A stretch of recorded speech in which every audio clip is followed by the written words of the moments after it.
Hello, ici Ellie de La Voix qui crie dans le désert, le podcast du groupe de méditation Inuani. On se retrouve pour un épisode où je vais reprendre les derniers partages qu'on a eus après les dernières méditations et avant les dernières méditations avec le groupe.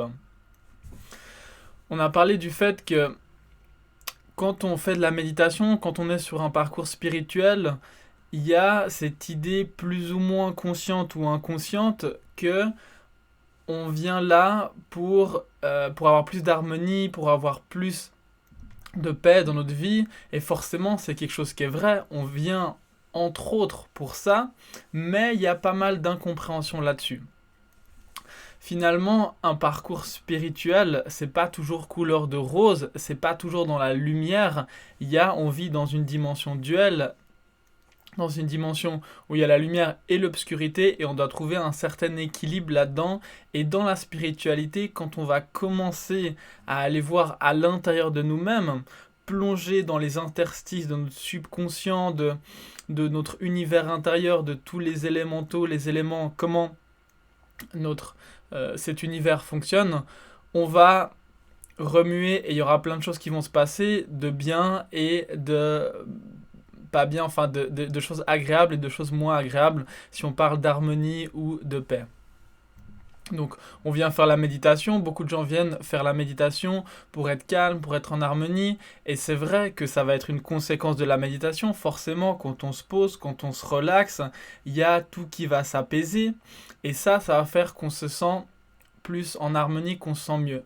Mais ça c'est une conséquence de la relaxation, et c'est aussi une conséquence du fait qu'il y a une énergie qui nous prend, et il y a certaines de nos élémentaux, des éléments à l'intérieur de nous qui s'activent, comme le bien-être, l'amour, etc., qui va faire que on se sent bien. Et pour la plupart des gens, on fait une méditation pour se sentir bien dans sa vie, pour se sentir mieux dans la vie de tous les jours, pour être plus peut-être résilient, pour avoir plus de confiance, pour vivre simplement une vie meilleure. Mais ça, c'est en réfléchissant par rapport à notre vie duelle. Et ça, finalement, c'est une préoccupation, Rodolfo, il appelle ça une préoccupation qui est snob, parce qu'on peut se permettre ça. On peut se permettre de prendre du temps pour la relaxation, pour la méditation, mais alors qu'en fait, tout ce qu'on vit dans la dualité, que ce soit bien, que ce soit mauvais, c'est une dimension qui est illusoire. Je l'ai déjà dit dans plusieurs podcasts. Et la question qu'on se pose au travers de notre méditation, c'est comment faire pour se rendre compte que c'est une illusion, comment faire pour aller au-delà de la lumière et de l'obscurité, que ce soit la lumière ou l'obscurité, qu'il ne nous affecte plus. Et je vais préciser un petit peu, c'est-à-dire que quand on arrive dans le groupe, peu importe notre niveau spirituel, c'est aussi une croyance qu'on est en train de faire petit à petit, on ressent de la lumière et ça nous fait du bien. On a vraiment l'impression, peut-être on vit des expériences incroyables en lien avec cette paix, cet amour, cette lumière. Peut-être qu'on le met en lien avec la divinité. Alors qu'en fait, ça c'est la partie lumineuse de la dualité et c'est bien d'activer ces éléments, ces élémentaux, mais se rendre compte que c'est pas une fin en soi et que c'est seulement une conséquence de quelque chose qui est en train de se passer sur nous et qui va activer l'harmonie ou le bien-être en nous et de vouloir aller plus loin. Et du coup, au bout d'un moment, on va se rendre compte que la lumière, quand elle aura fait le travail qu'elle a à faire à l'intérieur de nous, on va des fois ressentir la lumière, mais on va ressentir qu'elle ne nous fait plus le bien qu'elle nous faisait à un certain moment. Bien sûr, il y aura des hauts, il y aura des bas, ça va revenir, ça va repartir, mais on va remarquer que la lumière, au bout d'un moment, elle ne nous fait plus rien. Simplement parce qu'on est arrivé, ou en tout cas, bien sûr, il y a différentes lumières et tout ça, c'est complexe, mais je vais vous donner un exemple pour bien comprendre ça. Quand on fait des soins spirituels, on ressent, dépendant de notre réceptivité, on ressent de la lumière à certains endroits. Quand vous recevez un soin, peut-être vous avez déjà expérimenté ça. Et au bout d'un moment, quand vous allez recevoir des soins, vous allez sentir que la personne, peut-être, elle est en train d'essayer de vous aider. Et en fonction de son niveau, vous allez ressentir de la lumière à certains endroits quand elle est en train de vous activer. Mais vous allez vous rendre compte, en tout cas ça a été mon expérience, que cette lumière-là ne vous fait plus rien.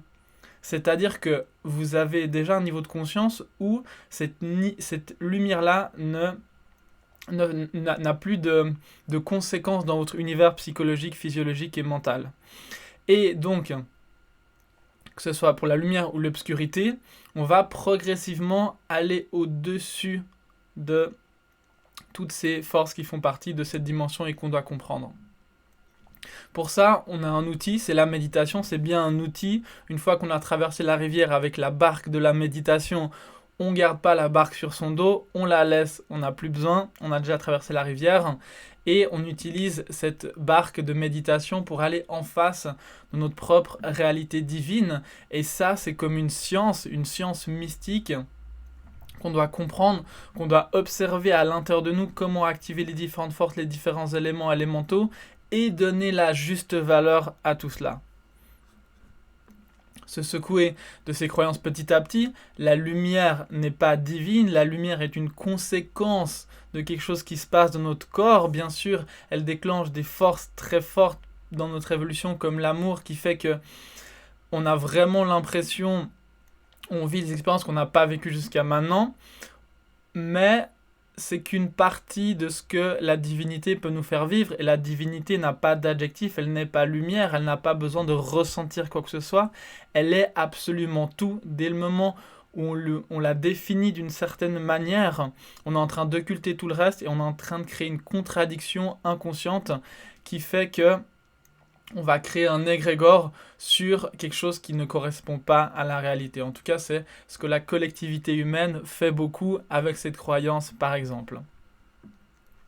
Au travers de notre évolution, on va avoir des réponses, on va avoir des expériences qui vont être très loin de tout ce qu'on croit ou de tout ce qu'on fait dans ce monde. Je rappelle que Rodolfo il répète souvent que dans d'autres dimensions, la logique qu'on a ici, elle n'est plus valable. 2 plus 2 ne font plus 4 dans d'autres dimensions.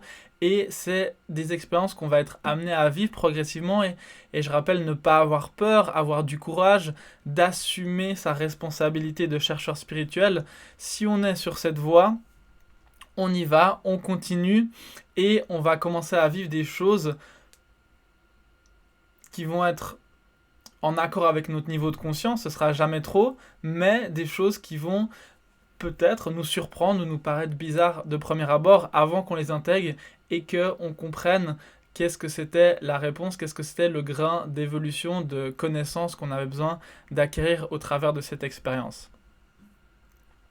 Chaque fois que vous ressentez quelque chose pendant la méditation, s'il y a une énergie qui vous prend, rentrez dedans et n'ayez pas peur, c'est comme ça que vous allez vous transformer. Bien sûr, ça prend du temps et quand je dis ça ou quand Rodolfo parle de ça, il n'y a rien qui est forcé, mais simplement dites-vous que vous êtes là pour ça, pour pouvoir vivre ces expériences. Alors, essayez de comprendre cette contradiction de venir pour évoluer et quand il y a des expériences qui viennent à vous, de vous refermer parce que vous vous posez la question, est-ce que c'est bien, est-ce que c'est pas bien, alors que quand vous êtes en train de faire un processus naturel comme la méditation, la réflexion, l'observation, le discernement, vous n'êtes rien en train de forcer avec votre mental et tout ce que vous allez vivre, vous allez être prêt et ça ne va pas vous déséquilibrer plus que ça. Sur le moment, ça va faire un petit nettoyage, un gros nettoyage peut-être, mais pour du mieux par la suite. Si je dis ça, c'est parce que tout ce qu'on croit avec la spiritualité, tous les égrégores qu'on a créés avec le New Age, avec tout ce qui est les différentes modes, les différentes voies du passé, les interprétations des différentes voies du passé, tout ça, c'est comme un château de cartes qui va s'effondrer avec les expériences qu'on va vivre. Bien sûr, on va comprendre les grandes leçons, mais on va les intégrer à l'intérieur de soi et ce sera plus quelque chose où on aura mis une sorte de... On aura cristallisé un état de conscience qui sera une croyance en fonction de ce qu'on croit par rapport à ces voies et aux différentes pratiques qu'on peut trouver aujourd'hui. Plus on vit des expériences qui sont fortes, plus on va devenir humble parce que plus on va se rendre compte, on va savoir, mais on va savoir que c'est complexe, c'est beaucoup plus incommensurable que notre mental et que notre conscience humaine. Qu'est-ce qui se joue au travers de notre évolution ? On a tous des programmes différents, on est tous des petites pièces d'un grand engrenage immensément complexe. Et on découvre tout ça au travers de notre évolution, de nos méditations avec le groupe, avec un peu de discipline et de confiance, oser de se laisser aller.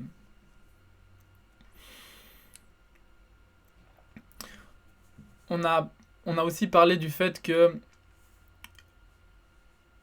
en lien avec les croyances, je l'ai déjà dit mais je le répète, les personnes qui sont nos ancêtres, les personnes qui sont mortes dans notre entourage, ou de toute façon aussi d'autres, elles sont à côté de nous, elles sont pas dans le cimetière. L'ego mental conscience de la personne qui était incarnée dans son enveloppe et qui part, elles restent à côté de nous, elles sont dans 2 dimensions de conscience. Certaines personnes arrivent à communiquer avec, mais en aucun cas elles sont attachées à l'enveloppe qui est dans le cimetière, qui est en train de pourrir. Et dans ce sens-là, on a toutes ces croyances en lien avec on va avoir cette personne, est-ce que c'est bien de faire ça ou pas, et voilà, tout ça, c'est pas pour heurter la sensibilité de qui que ce soit, c'est simplement pour, comme je le dis souvent, mener à la réflexion et pouvoir petit à petit secouer nos croyances et essayer de pouvoir transcender à notre niveau jusqu'où est-ce qu'on va pouvoir aller en se secouant de nos petites croyances insignifiantes qui sont quand même des poids par rapport à notre évolution de millions de vies de réincarnation. Au travers de la méditation, on évolue, mais on se prépare aussi à partir, on se prépare aussi à la suite, dans quelle dimension de conscience on va être lorsqu'on va partir, lorsqu'on va quitter notre enveloppe charnelle, lorsqu'on va mourir, dans quelle dimension de conscience est-ce qu'on va aller. Et cela, on se prépare au travers de la méditation, et c'est ça qui va aussi déterminer où est-ce qu'on va aller après notre décès.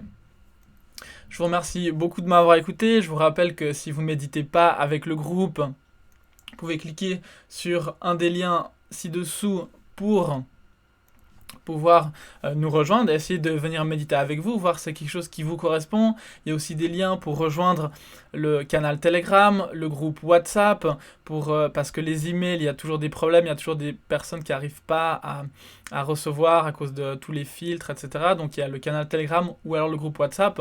Et je vous rappelle, pour ceux qui ont envie ou qui méditent régulièrement avec nous, qu'on fonctionne seulement avec des donations en conscience. C'est notre seule source de soutien, alors c'est vraiment très, très précieux. Si vous voulez faire un don, vous pouvez faire. Il y a plusieurs manières de le faire avec de nouveau des liens qui sont juste en dessous. Je vous remercie infiniment et à tout bientôt pour un prochain podcast.